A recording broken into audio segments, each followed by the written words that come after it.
जब पहाड़ी इलाकों में रोड नेटवर्क बिछाना होता है तो पहाड़ों को काट कर उस पर रोड्स बनाए जाते हैं ताकि गाड़ियों को पहाड़ के ऊपर चढ़ने में आसानी हो। और ये चीज सिर्फ तब की जाती है जब या तो ट्रैफिक को पहाड़ के ऊपर किसी आबादी तक पहुंचने में दुश्वारी हो रही होती है या फिर पहाड़ के दोनों साइड पर बसने वाले शहरों के बीच में कोई लैंड कनेक्शन बनाना हो। दोस्तों, आज इसके बारे में पूरी जानकारी देने वाले हैं। ऐसी जानकारी पाते रहने के लिए हमारी चैनल को सब्सक्राइब करके बेल आइकन जरूर से दबा दें। आइए आगे बढ़ते हैं और बताते हैं इसकी पूरी जानकारी। अब जिस तरह हमें जमीनी रास्तों में शॉर्टकट की जरूरत पड़ती है, इसी तरह समंदर में भी कई ऐसे मकामात हैं जहां शिप्स को एक पोर्ट से दूसरे पोर्ट तक पहुंचने में बहुत लंबा चक्कर लगाकर जाना पड़ता है, जबकि इन दोनों पोर्ट्स के दरमियान का फासला बहुत ही कम होता है। इसी वजह से शिप्स को शॉर्टकट प्रोवाइड करने के लिए कैनाल से बनाए जाते हैं। करीब 160 साल पहले तक चाइना से निकलने वाली शिप्स को यूरोप तक पहुंचने के लिए साउथ चाइना सी से होते हुए बे ऑफ बंगाल, फिर इंडियन ओशन से होते हुए और ये पूरा कॉन्टिनेंट बाईपास करके यूरोप तक पहुंचना पड़ता था। ये पूरा सफर 24,000 किलोमीटर लंबा था। इसमें वक्त भी ज्यादा लगता था और जाहिर है पैसा भी। इस सफर को कम करने के लिए शिप्स के पास दूसरा ऑप्शन भी होता था, लेकिन वो रास्ता ईस्ट चाइना से होते हुए रशिया को बाईपास करके ईस्ट साइबेरियन सी से गुजरता था। कंपैरिजन किया जाए तो ये रास्ता पूरे 11,000 किलोमीटर छोटा था, लेकिन उसके बावजूद भी ईस्ट चाइना सी का रास्ता अवॉइड करती थी। इस रास्ते में मसला ये था कि साल में कई महीनों तक यह समंदर में बर्फ जमी रहती थी और एक ऐसी चीज होती थी जिसको शिप्स हर सूरत में अवॉइड करना चाहती थी।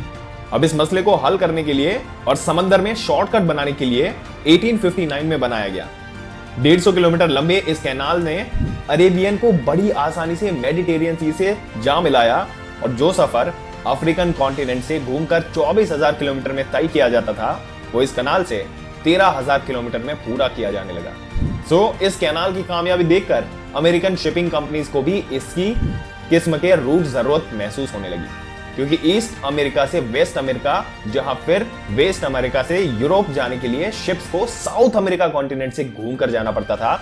लिहाजा नॉर्थ और साउथ अमेरिका को कनेक्ट करने वाले ये लैंड कनेक्शन जहां पनामा मौजूद है, यहां भी एक कैनाल बनाने का फैसला किया गया, जिसको आज पूरी दुनिया पनामा कैनाल के नाम से जानती है। लेकिन सुएज कैनाल की तरह पनामा से कैनाल निकलना कितना कठिन होगा, ये किसी को आइडिया नहीं था। पनामा के कैनाल को खोदना इम्पॉसिबल था और इसकी सबसे बड़ी वजह यहां मौजूद ऊंचे ऊंचे पहाड़ और इन पहाड़ों के अंदर ठोस पत्थर थे। यहां कैनाल खोदने का मतलब यह था कि 500 मीटर ऊंचे पथरीले पहाड़ों को समंदर के लेवल तक डीप खोदा जाए।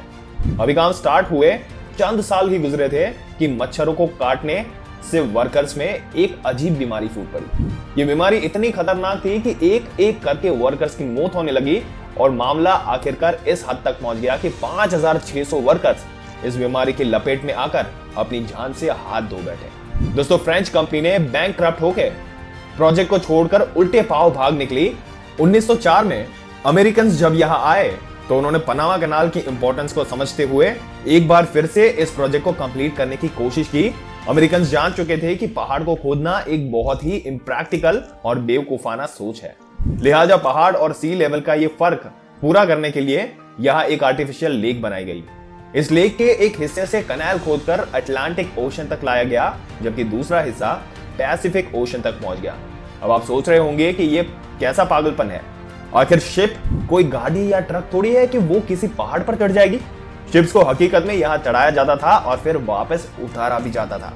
जी हाँ दोस्तों, इस काम को अंजाम देने के लिए लॉक्स का इस्तेमाल किया गया, जिसको वोटर्स भी कहा जाता है। दोस्तों, आपके क्या विचार है इस वीडियो के बारे में? अपने विचार हमें कमेंट करके जरूर से बताइएगा और ऐसी ही जानकारी समय सर पाते रहने के लिए हमारी चैनल को सब्सक्राइब करके बेल आइकन जरूर से दबा दें।